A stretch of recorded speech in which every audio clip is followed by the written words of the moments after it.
бахшида ба истиқболи ҷашни 30-солагии истиқлолияти давлати ҷумҳурии тоҷикистон тарғиби тарзи ҳаёти солим дар ноҳияи ба номи Мир Саид Али Ҳамадонӣ мусобиқаи кушоди бозии футбол барои дарёфти ҷоми Кумитаи иҷроияи Ҳизби халқии демократии Тоҷикистон доир гардид.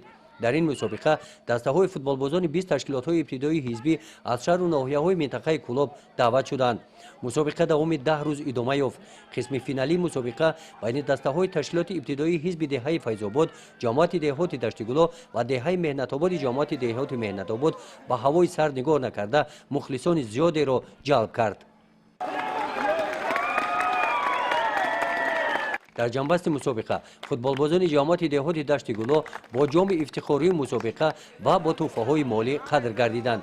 ҳамчунин ғолибони ҷойҳои дуюм ва сеюм бо тӯҳфаҳои хотиравӣ қадр карда шуданд.